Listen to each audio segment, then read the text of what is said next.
Simon Fell. Thank you, Chair. I'd like to come back to social media platforms, but before I do, you published a report in July around hateful extremists using the pandemic as a platform to spread conspiracy theories. I'm interested to know what your assessment will be as to how that disinformation will spread going forwards and the effect of it. So I think disinformation and conspiracy theories are fundamentally a key tactic for extremist groups. It's an everyday bread and butter tactic for extremist organisations and individuals.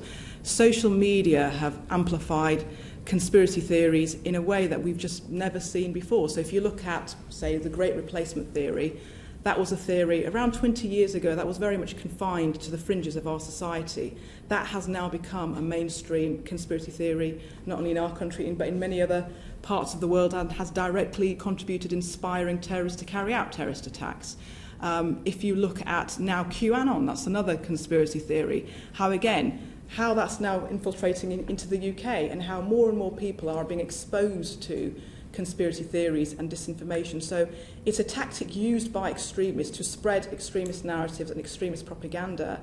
And my concern is, again, we don't have a very sophisticated strategy to deal with that. And again, I think this is where some of the things that we want to propose in terms of the Online Harms Bill is to classify and devise a classification system when it comes to extremist material, when it comes to conspiracy theories, because no one's going to have a problem in harmless conspiracy theories about whether Neil Armstrong walked on the moon, for example. But actually, this type of hateful extremist propaganda where, say, if people on social media platforms are saying we must deliberately infect Jews and Muslims, it was Jews who created the virus, engaging in that type of hateful extremist propaganda through the use of conspiracy theories, we don't have a sophisticated approach to dealing with that, and we have to get better at addressing that. Thank you. Can I just pick you up on the social media platforms? Because quite rightly you're talking about online harms and the role of the government in creating a framework there, but I'm interested in your assessment of how well the platforms themselves are responding to this content in terms of taking down offensive material and hateful content, and also the divide, if there is one, between what might be seen as the traditional social media companies and their platforms and some of these new platforms like BitChute and Gab and others. So, I mean, I and my commission have had many conversations with social media companies, and I think when it comes to illegal terrorist content, it's much more simpler. It's much more easy and it's clarified in law what that looks like, and we know the Counter-Terrorism Internet Referral Unit are regularly taking down that material. In the Online Harms Bill, extremism has been defined as being lawful but harmful.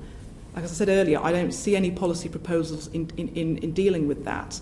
And again, it goes back to what does the government mean by extremism? Because that's a question that social media companies put to me. They'll say, well, yes, we want to play our part, but the government haven't given us a definition or haven't provided us with clarity on what do you mean by extremism.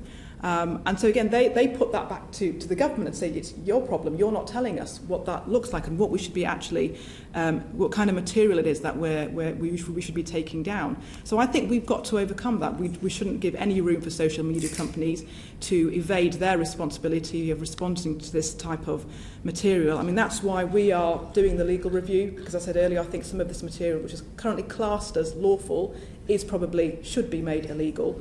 But also, secondly, I think for us as a way forward in terms of dealing with online extremism, my policy proposal to the government is that depending on who that regulator is, at the moment it's suggested that Ofcom would be dealing with this material. I would say, actually, I believe the Commission should be dealing and assessing online extremism.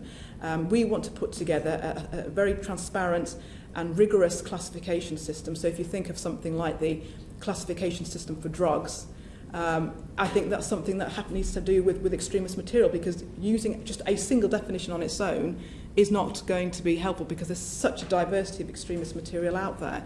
So I believe that the Commission should be the body that deals with assessing extremist content online, and that's my proposal to the government. And I think also that the government then should there should be a duty on social media companies, a public duty to have due regard to our recommendations. That way we're making it much more difficult for social media companies to evade their responsibility, and we're providing the clarity that they rightly seek. Thank you. And last question, and it may be a slightly unfair one.